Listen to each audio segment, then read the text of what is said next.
The Guild's far more exclusive summer party was an invitation-only fundraiser designed to fet the Urban League's most loyal A-list donors, including the men of the Rockefeller family who were Mollie's personal friends. Mollie was pulled out of her reminiscences by the sound of a butter knife tapping a champagne glass. The event's toastmaster, Wall Street investment banker Carl Pforzheimer Jr., was politely gesturing for the room to quiet down so he could bring the featured speaker to the dais. Dr. Martin Luther King Jr., dressed in a conservative dark suit and tie, made his way to the podium, commanding the audience's attention from the moment he stood up. The Reverend had recently ascended from relative obscurity to become the most prominent civil rights leader. The soaring rhetoric of his I Have a Dream speech at the 1963 March on Washington had brought him instant fame and notoriety. Outside liberal circles, most white Americans deemed King a dangerous man. He participated in direct nonviolent protests, which often resulted in arrests, and penned fiery political essays from his jail cell. He was an agitator who demanded an end to racial segregation immediately. Mollie glued her eyes on King as the first sounds of his rich tenor voice resounded through the utter quiet of the rapt crowd.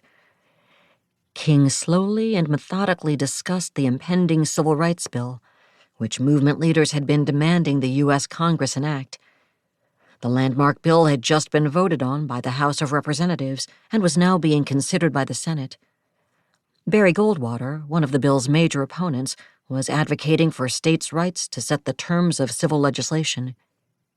King told the Pocantico crowd in no uncertain terms, "The state should have rights, but no state should have the right to do wrong."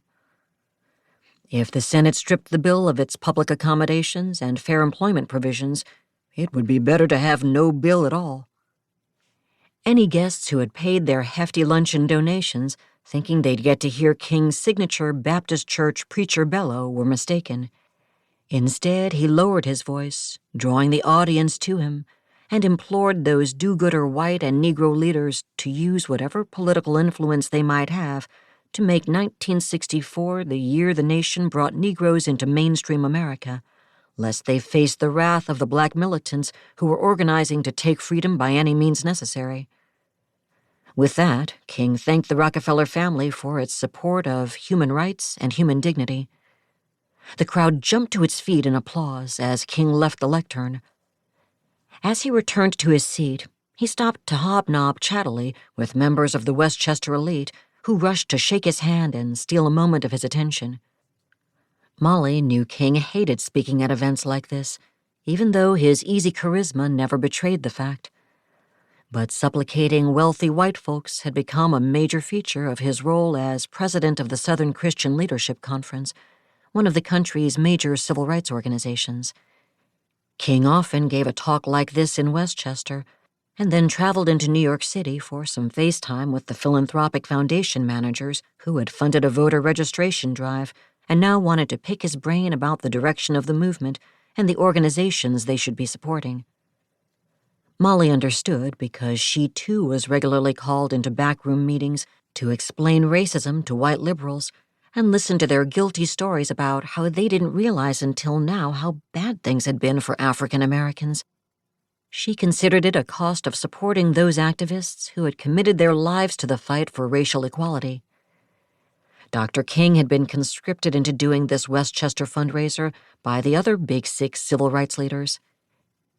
King, Whitney Young, who was also at Pocantico, of the National Urban League, Roy Wilkins of the NAACP, Dorothy Height of the National Council of Negro Women, and others had organized under the name Council for United Civil Rights Leadership to consolidate their fundraising efforts.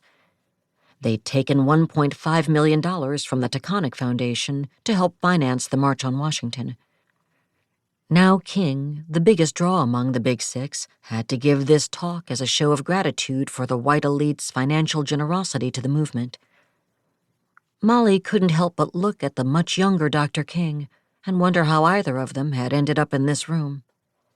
She had been born into a working-class family with Hattiesburg, Mississippi roots. White Southerners' degradation of black Americans, upheld by the horrors of Jim Crow segregation, had set Mollie's mother, Beulah Rogers.